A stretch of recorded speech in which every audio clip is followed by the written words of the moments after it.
আমার সকল শুভানুধ্যায়ীদের আন্তরিক শুভেচ্ছা ও অভিনন্দন জানাই।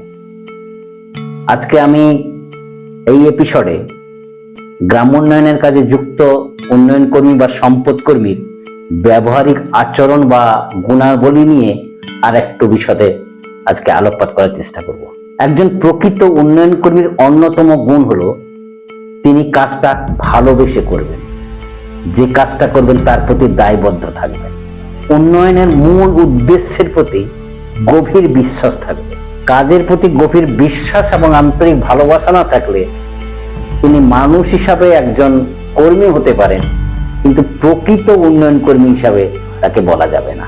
জানার আগ্রহ এবং নিজেকে প্রতিনিয়ত উন্নত করার প্রচেষ্টা, যে বিষয়ে কাজ করছি সে বিষয়ের সম্যক জ্ঞান এবং চারপাশে সেই বিষয়গুলি নিয়ে কি ঘটছে সেই বিষয়ে ওয়াকিবহাল থাকা একজন উন্নয়ন কর্মীর জন্য খুবই জরুরি। অর্থাৎ যাকে বলি আমরা আপ টু ডেট রাখা। নিজের দক্ষতা বৃদ্ধির জন্য নিয়মিত পড়াশোনা, অনুশীলন ও ব্যবহারিক জীবনচর্চা খুবই গুরুত্বপূর্ণ, যাতে নিজে একজন প্রকৃত মানব সম্পদ হিসাবে পরিগণিত হয়ে ওঠে। বিফলতাকে সফলতার প্রথম ধাপ হিসাবে মেনে নেওয়া। কাজের ক্ষেত্রে প্রাথমিকভাবে সফলতা না আসাটাই স্বাভাবিক। সেক্ষেত্রে বিফলতার কারণগুলিকে ধৈর্য সহকারে অনুসন্ধান করা এবং ধাপে ধাপে ছোট ছোট পরিকল্পনা করে সেই লক্ষ্যে এগোনো। সফলতা কখনো একদিনে আসে না। ধৈর্য, পরিশ্রম, নিষ্ঠা, একাগ্রতা, আন্তরিকতা এবং সময়, এইগুলি হলো সফলতার প্রধান উপাদান। তাই কোনো কাজে বিফল হলে মানসিকভাবে ভেঙে পড়লে চলবে না, ভাবতে হবে এটাই সফলতার প্রথম এবং প্রধান উপাদান।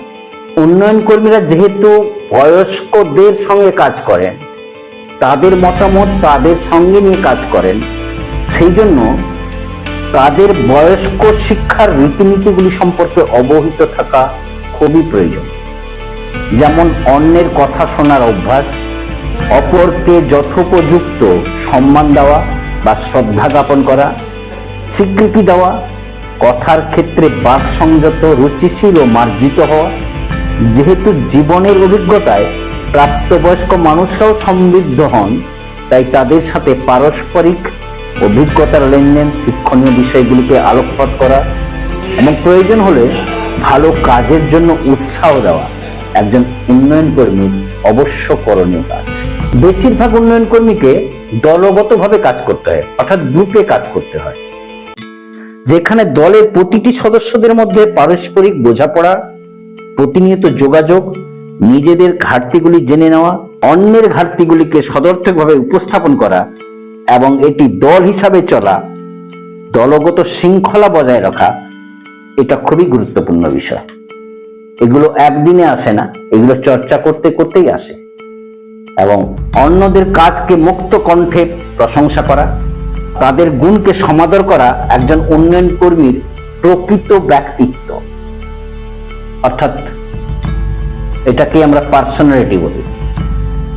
কারণ যিনি গুণী তিনি গুণের কদর করেন। একজন জোহরি চিনে নিতে পারেন আসল রত্নকে। একজন উন্নয়ন কর্মীকে নিজেকে প্রতিনিয়ত অনুপ্রাণিত রাখা খুবই প্রয়োজনীয় কাজ, কারণ সমাজে তার ভূমিকা মূলত একজন অনুপ্রেরণাকারী, যে বা যিনি কাজের দ্বারা সমাজের কিছু বদল আনতে চাইছেন, উন্নয়ন ঘটাতে চাইছেন, যে অবস্থায় আছে সেই অবস্থা থেকে ভালো দিকের অবস্থার পরিবর্তন ঘটাতে চাইছেন। কিন্তু বাস্তব কখনোই মসৃণ নয়, বিভিন্ন ঘাট প্রতিঘাতে ভরা, তাই অনেক সময় হতাশা আসাই স্বাভাবিক। কিন্তু তিনি যেহেতু নিজে একজন অনুপ্রেরণাকারী ভূমিকা পালন করেন, ক্যাটালিস্টের ভূমিকা পালন করেন, তাই তার নিজে অনুপ্রাণিত হওয়া খুবই প্রয়োজনীয় কাজ।